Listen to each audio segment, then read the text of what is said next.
What comes to mind when you think of a symptom tracker? If I'm keeping it real, I think of it as just one more thing to do. Add one more thing to the list of things that I need to do because I have MS. I think of it as something that takes more time away from my day. And why am I doing it? Just to have a tangible reflection of living with multiple sclerosis? That sounds depressing. And it gives me zero motivation to start a symptom tracker, let alone be consistent with one. And yet, I'm about to start one back up again. Not because it's something that I should do, but because I stepped outside of the box and took a bit of a non-traditional approach, so it was something that worked for me. I created my own tracker, and I'm sharing a free copy with you today.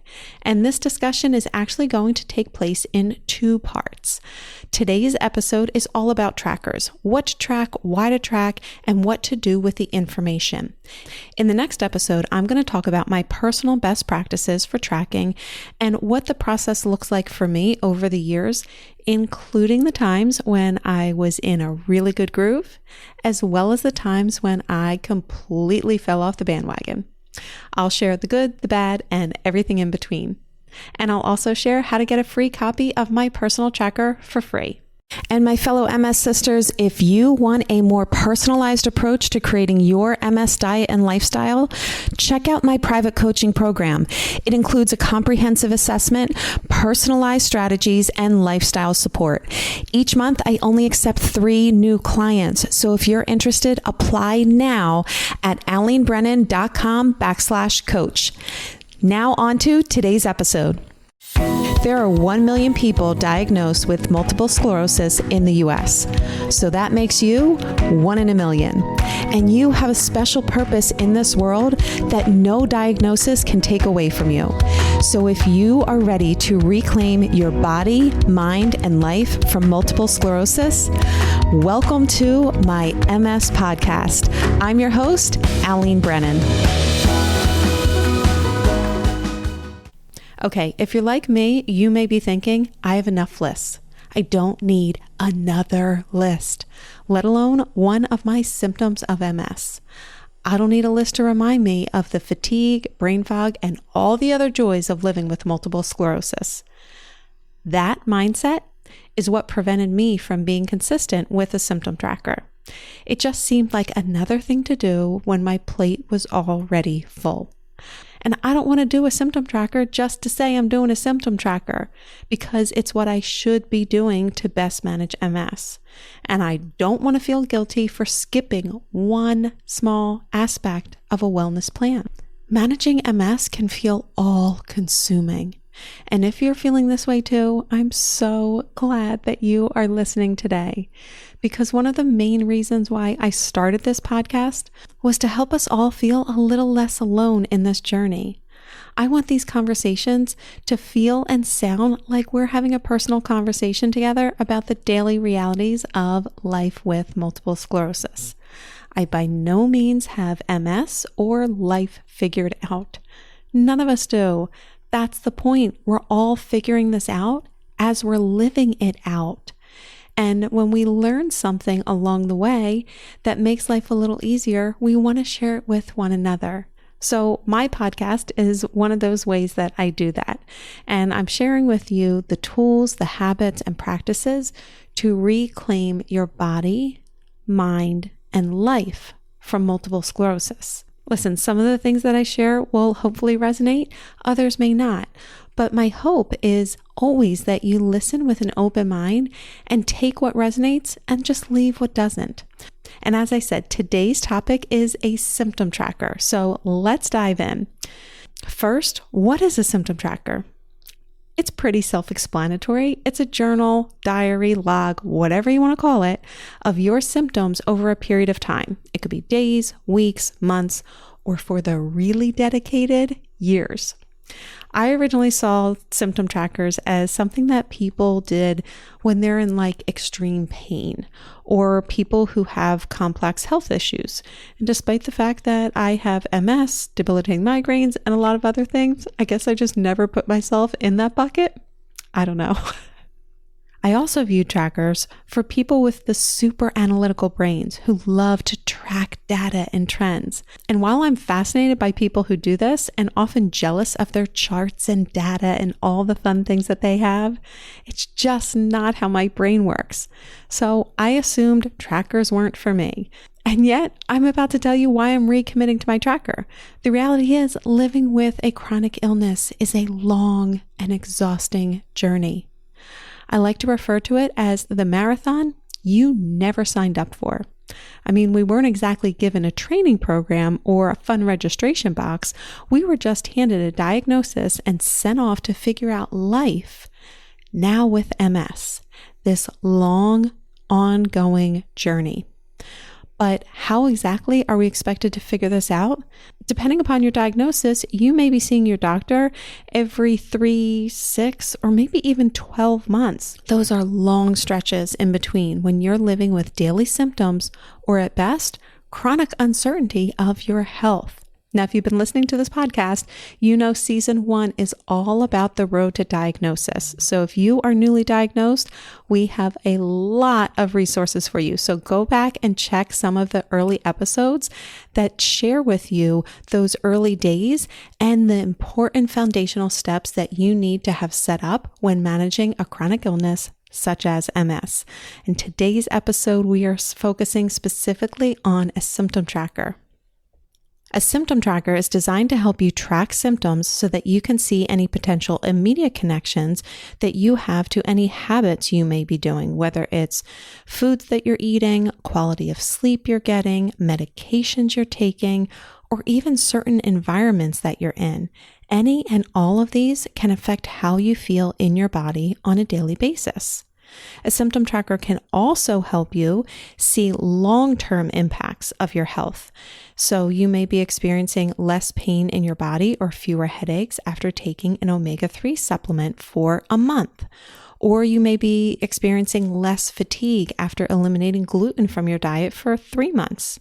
Or you may see improvements in your mobility. You may be walking better after going to physical therapy for 6 months. Obviously, I'm just using these as general markers, but my point is that these trackers can help you see both the immediate as well as the longer term connections.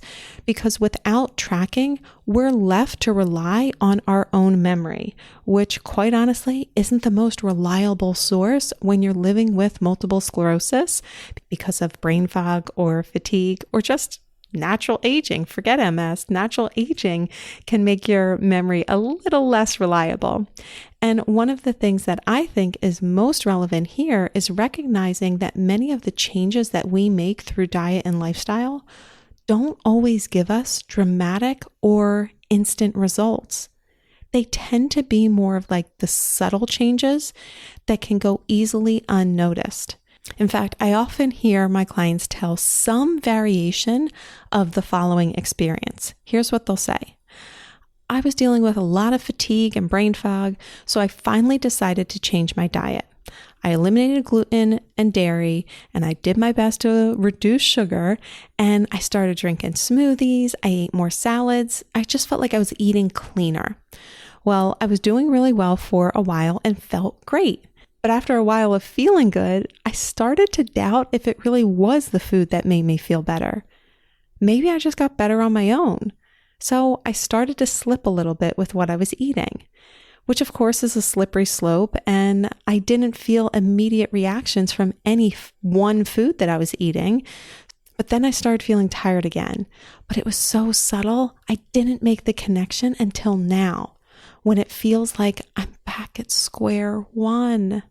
I'm so disappointed because I did all that work and I know that I feel better when I eat better, but I just wanted to believe that maybe I was the exception, that maybe I just got better on my own and I really didn't need to follow a different diet.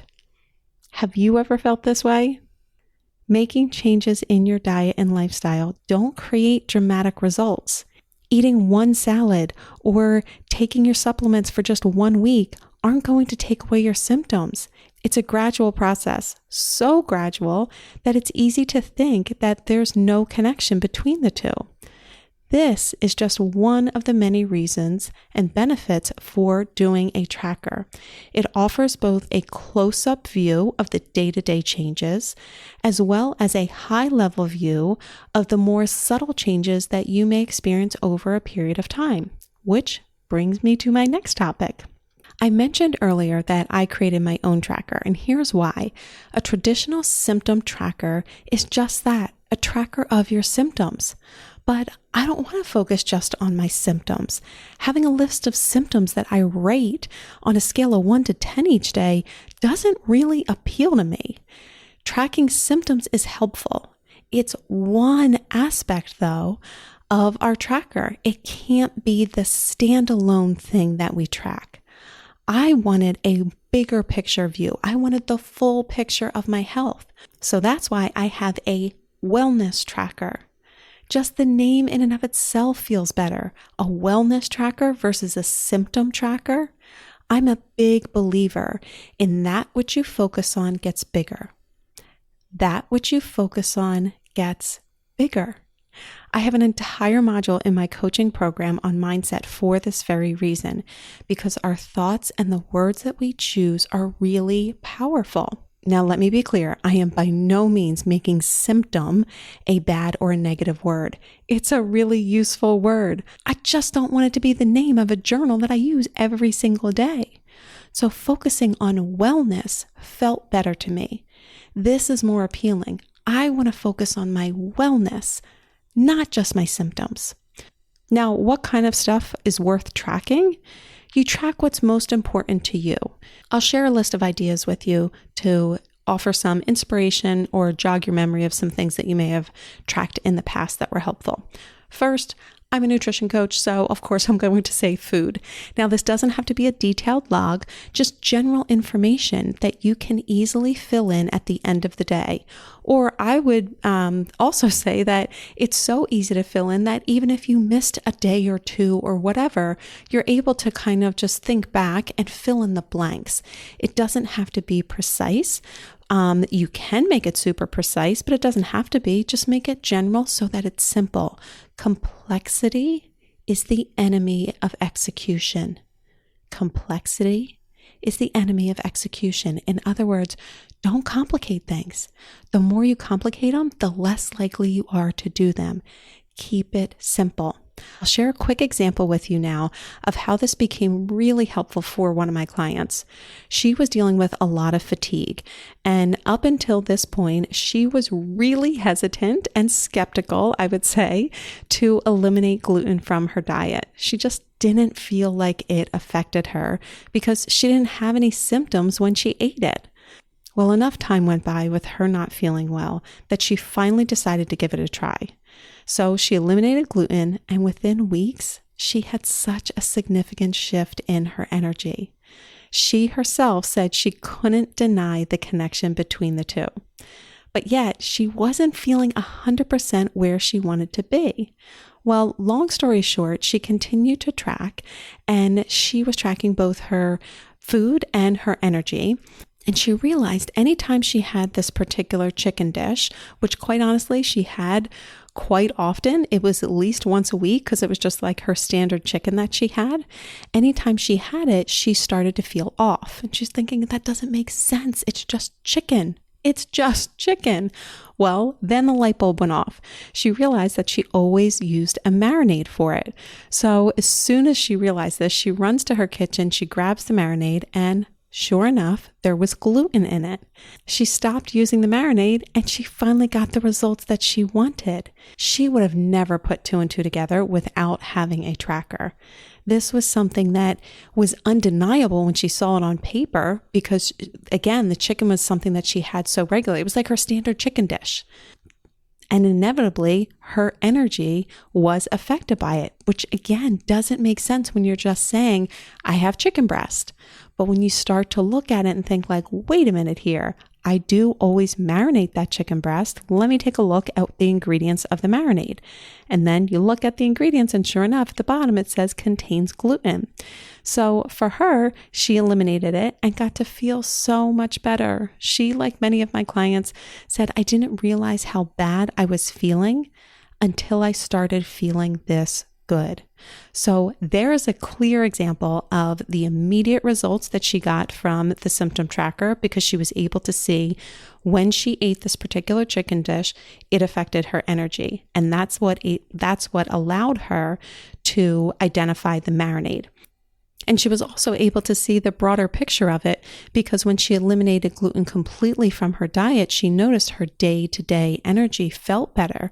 She said she didn't realize how bad she felt until she felt as good as she did. It's something that I hear from clients so often. So that comment in and of itself is helpful, because a tracker helps to remind you of how bad you felt when you first started your baseline and how far you've come with making the changes that you did. All right, so food is definitely one. Sleep is another really valuable thing to track. The hours of sleep that you get, as well as the quality of sleep that you get, and how you feel when you wake up. Your body heals during sleep. So if you're not sleeping well, you may be missing out on valuable healing. This isn't meant to stress you out and keep you up at night. This is to help you prioritize the practices that help you to improve your sleep. This was a breakthrough for another client of mine. She deals with debilitating migraine attacks and was really struggling to understand what was triggering them. And we worked a lot through dietary changes, and she got some valuable information from that as well. But let me tell you, she has one of those incredibly analytic minds that I was telling you about earlier. And she got super detailed with her tracker. She tracked everything. It was amazing to see. Her motivation was so high because she felt so awful. She wanted to make a change. So she was willing to put in the work, as exhausted as she was. Well, she started to notice that her sleep patterns were affecting migraines for her. It was one clear step that she could focus on to help reduce the frequency and intensity of migraine attacks. So sleep is really valuable to track. So we're tracking food, sleep, and poop, or elimination if you're fancy. Paying attention to your poop is probably one of the cheapest functional medicine tests you can do. You don't need a prescription for it. You don't need an appointment for it. You don't even have a copay for it. How often are you pooping? How easy or hard is it to go? What's the shape of it? Are you dropping pebbles, or are you getting a good, long, satisfying snake out? This tells you a lot about digestion and your overall health. Pay attention to your poop. Let's track what's happening in the toilet. Next, energy. I think this one's kind of a given when living with MS, rating your energy and your strength. This one will likely be most valuable when looking at it compared to other areas of food, sleep, elimination, and the next category, which is exercise. What type of movement are you doing, and how long are you doing it for? This is one that I find really helpful personally, because I really enjoy working out. I enjoy it. It's something that I did for years, for decades prior to my diagnosis. And it's something that's important to me to be able to maintain. But my tolerance for it really fluctuates depending upon the season of life that I'm in and depending upon the season of year that I am in. So this is one where I'm really able to make a strong connection with exercise as well as energy. So that's why I say energy is one that you are tracking, because that will help you to make really valuable connections with some of the other areas that you're tracking as well. And then last but not least, track any unique symptoms that are relevant for you. So for me, that might mean migraines. For you, it might mean pain. For the next person, urinary frequency or brain fog. Track what's most relevant for you. Okay, so here's a recap. We're tracking food, sleep, elimination, exercise, energy, and any unique symptoms. Now, you may hear that list and think, that's great, Alene, but I don't have the time to track all that. Well, I'm so glad you mentioned that, because that takes me to my next point, how to track. I knew in order to start and maintain this tracker, I had to keep it simple. I had to be able to do it in 5 minutes or less. If I could do it in 5 minutes or less, I was far more likely to do it than if it took 30 minutes out of my day every single day. My friend, keep it simple. I repeat, complexity is the enemy of execution.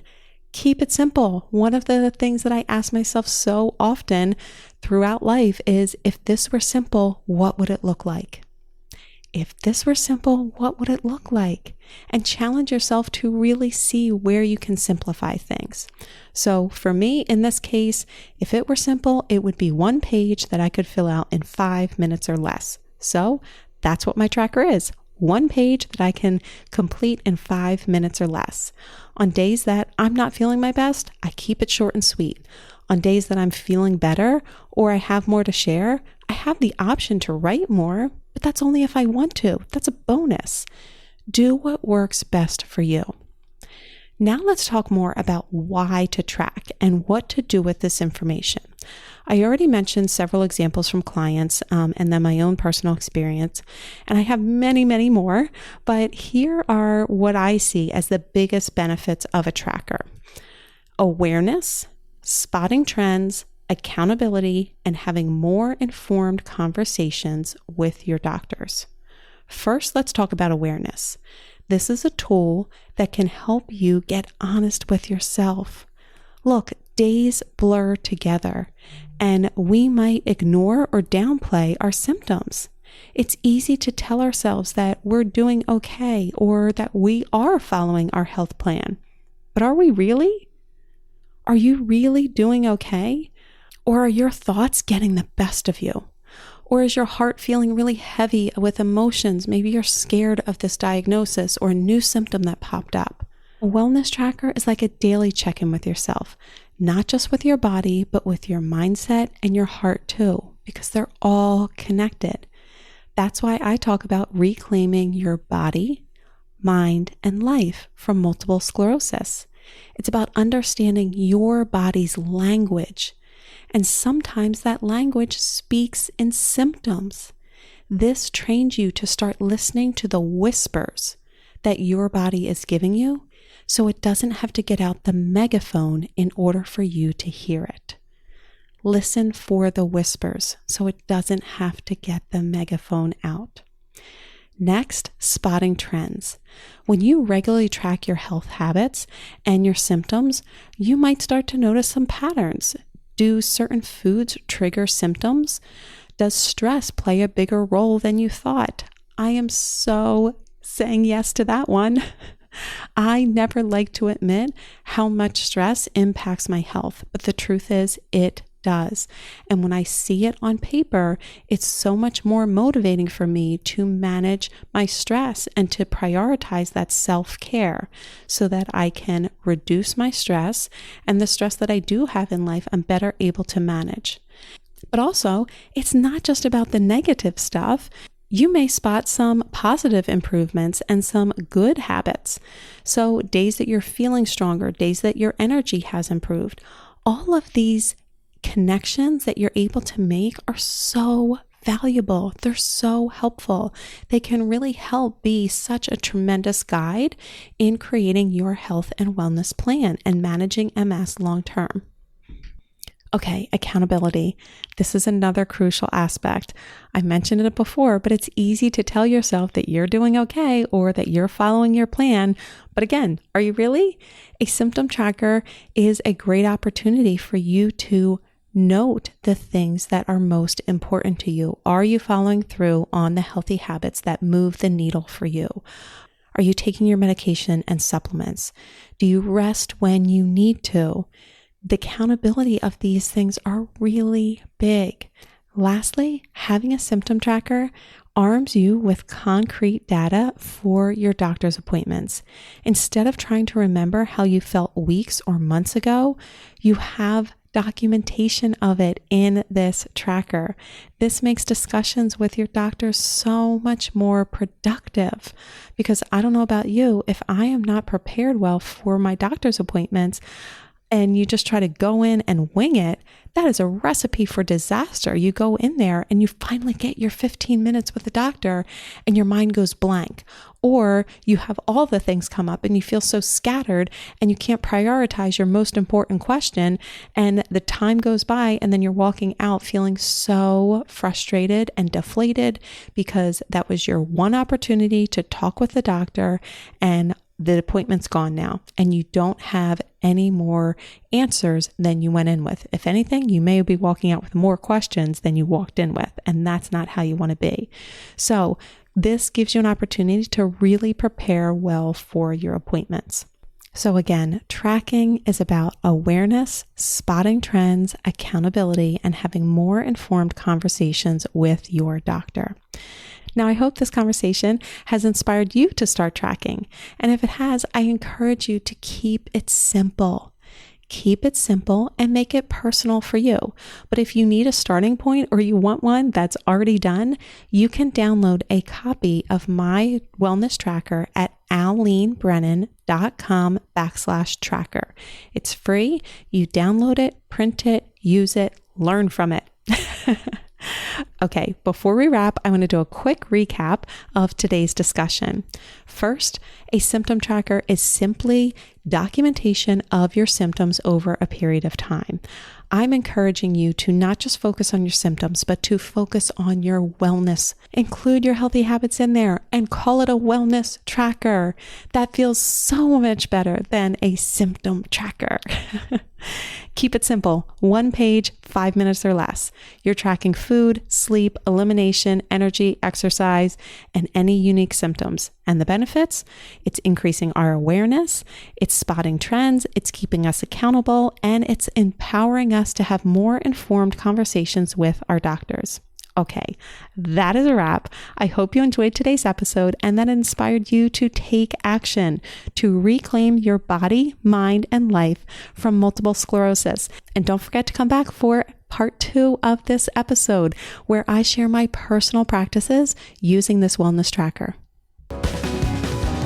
Well, my friend, we've reached the end of this episode. Pick one lesson from today's discussion and put it into action now. It's time to reclaim your body, mind, and life from multiple sclerosis. And for more resources, events, and programs, head over to alenebrennan.com. See you on the next episode of my MS podcast.